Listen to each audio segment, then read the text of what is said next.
है ये छात्रवृत्ति नहीं देती है और केंद्र सरकार में बैठी हुई मोदी की सरकार उन्हें छात्रवृत्ति 60% आवंटित नहीं करती है।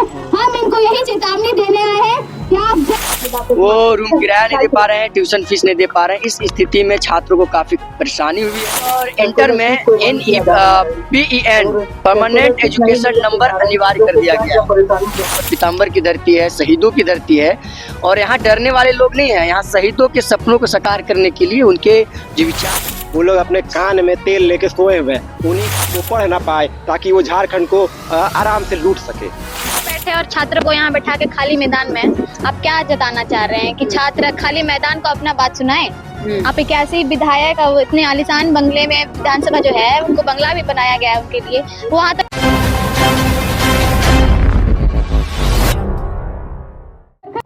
2 साल से छात्रों को स्कॉलरशिप का पैसा नहीं मिला है। ऐसे में काफी ज्यादा नाराज दिख रहे हैं स्टूडेंट। आपको बता दें कि इस वक्त ठीक विधानसभा के समक्ष ये लोग धरना प्रदर्शन करने के लिए मजबूर है।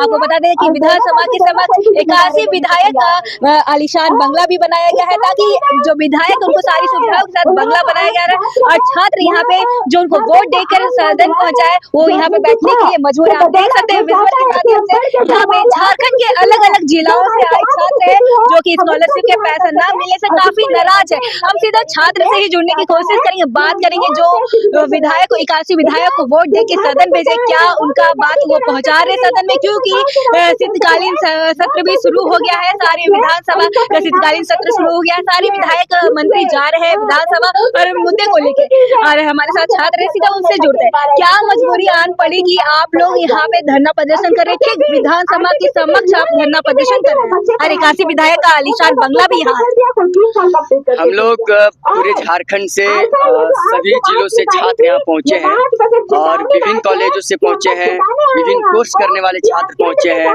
चाहे वो मैनेजमेंट कोर्स हो, वोकेशनल कोर्स हो, सम्मानित कोर्स हो।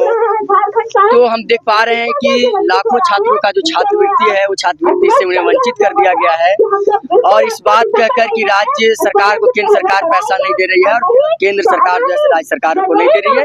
इन दोनों की राजनीतिक मंजिस के बीच में छात्र पीछे जा रहे हैं और इसका स्थिति यह है कि छात्र पढ़ाई छोड़ने पर मजबूर है, फीस नहीं भर पा रहे हैं, रोजमर्रा के जो खर्चा है वो रूम किराया नहीं दे पा रहे हैं, ट्यूशन फीस नहीं दे पा रहे हैं। इस स्थिति में छात्रों को काफी परेशानी हुई है और पढ़ाई छोड़ने पर मजबूर हो गए हैं। दूसरी तरफ कि हम देख रहे हैं कि मैट्रिक और इंटर की परीक्षा फीस में 25% की बढ़ोतरी हुई है और हम देख रहे हैं कि सरकार इसका क्या कर दिया गया है कि महंगाई भत्ता जैसे बढ़ रहा है इसलिए इस अनुसार से आपको 25% बढ़ा दिया गया है। लेकिन झारखंड के मजदूरों को मजदूरी नहीं बढ़ रहा है, झारखंड के किसानों की आय दुगनी नहीं हो रहा है, किसानों ये जो आम जनता है उसकी आय दुगना नहीं हो रहा है, उसकी बढ़ोतरी नहीं हो रही है, लेकिन उनके बच्चों को मतलब फीस बढ़ा दिया जा रहा है। तो इससे हम देख पा रहे हैं कि छात्र पढ़ाई छोड़ने पर मजबूर हो जा रहे हैं। हम ऐसे भी ड्रॉप आउट दर जो आप देखेंगे झारखंड में ऐसे ही बहुत ज्यादा है, लड़कियों में खास करके ज्यादा आपको मिलेगा। तो इस स्थिति में सरकार की जब आज यही बंदी थी कि फीस कम करके एक प्रोत्साहन के रूप में देकर छात्रों को आगे बढ़ाना चाहिए था, बाकायदा उससे करने के बजाय फीस बढ़ा दी जा रही है। तीसरी बात देख रहे हैं हम लोग कि मैट्रिक और इंटर में NEPEN परमानेंट एजुकेशन नंबर अनिवार्य कर दिया गया है। बहुत सारे छात्र के पास एंड्रॉइड फोन नहीं है जिसकी वजह से वो नंबर नहीं बन पा रहा है और हालांकि अभी रांची के अखबार में हम लोगों ने देखा कि 20% छात्र परीक्षा से वंचित हो जा रहे हैं। तो ऐसी स्थिति हमारे सामने खड़ा हो गया है, झारखंड के सामने खड़ा हो गया है। जब झारखंड सरकार छात्रों को बेहतर शिक्षा के सुनिश्चित करे, लेकिन ऐसे स्थिति में हम देख पा रहे हैं कि छात्र पढ़ाई छोड़ने पर मजबूर हो जा रहे हैं और इसी मांग को लेकर आज हम लोग इस समय पर छात्रवृत्ति भुगतान हो, NEP नंबर अनिवार्यता रद्द किया जाए और जो फीस बढ़ी है उसे रद्द किया जाए, वापस लिया जाए। इसी मांगों के साथ आज हम लोग यहाँ पहुँचे हैं। क्या लगता है आपकी मांग पूरी होगी? जो 81 विधायक है अभी शीतकालीन सत्र भी चालू हो चुका है, क्या आपकी बात को वहाँ पहुँचाएगी? बिल्कुल लोकतांत्रिक तरीके से आज तो हम लोगों ने किया, लेकिन हद तो ये है कि ये सरकार भाजपा सरकार की तरह आवाज दबाने की पूरी कोशिश की है। 3 बैरिकेड हम लोग तोड़ते हुए आज यहाँ पहुँचे हैं।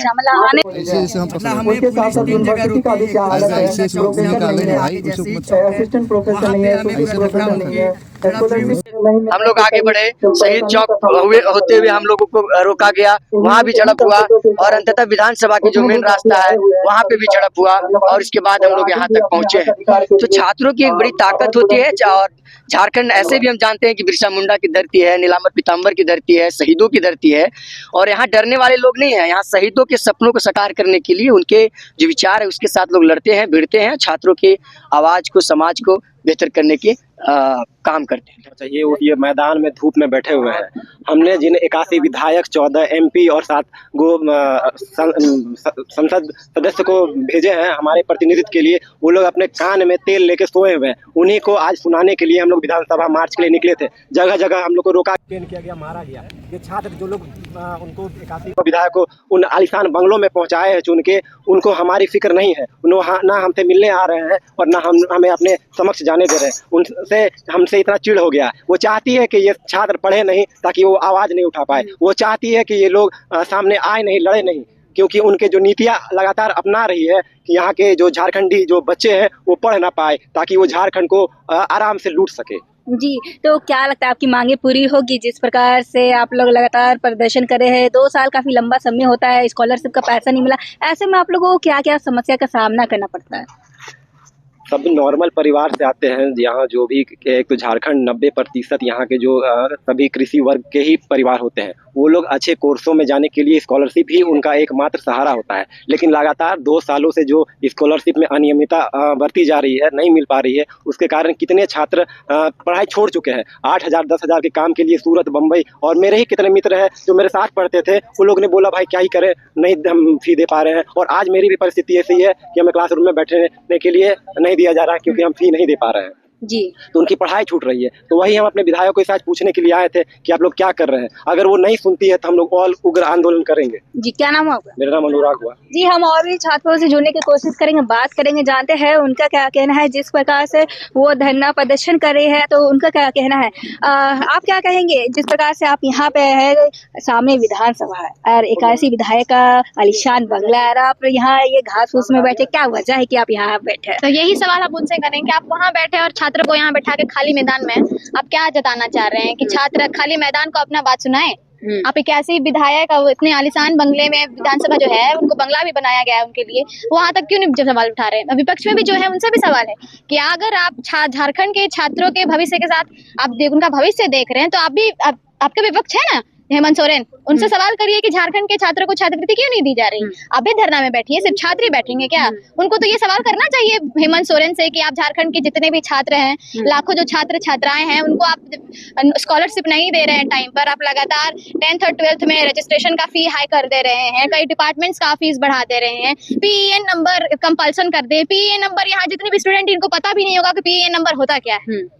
पूछिएगा आप 81 विधायक से, उनको भी पता नहीं होगा कि PEN नंबर होता क्या है। हेमंत सोरेन खुद नहीं बता पाएंगे कि PEN नंबर क्या है। जी, तो क्या लगता है कि कितना उम्मीद है आज से, मतलब सदन में, मतलब सारे विधायक मंत्री अपनी आवाज पहुंचाएंगे, तो क्या लगता है कि उम्मीद है शीतकालीन सत्र भी चालू हो गया तो क्या आपकी बात वहां तक उम्मीद पे तो दुनिया ही कायम है। तो उम्मीद तो हम लोगों को झारखंड सरकार से भी है, क्योंकि हम यही करेंगे। हम उम्मीद लेकर तो आए थे, आप जितनी बार हम लोगों को रोके हैं, सारी बैरिकेड्स को हम पार करते हुए आए हैं।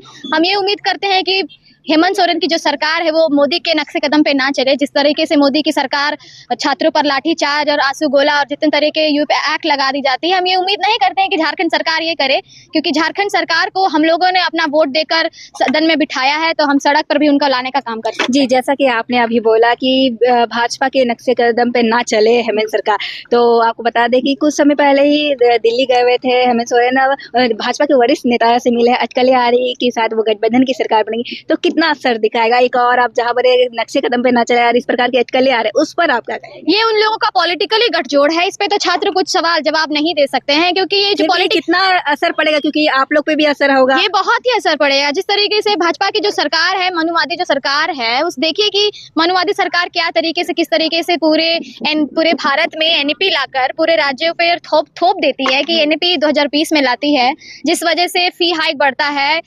पूरे भारत में आप देखिएगा तो ड्रॉप आउट जो रेट होता है सबसे ज्यादा, जहाँ स्टूडेंट्स पढ़ाई छोड़ रहे हैं वो झारखंड ही है। झारखंड से जितने छात्र पढ़ाई छोड़ चुके होंगे वो पूरे भारत का कोई राज्य नहीं होगा जहाँ पे पढ़ाई छात्र छोड़ रहे होंगे।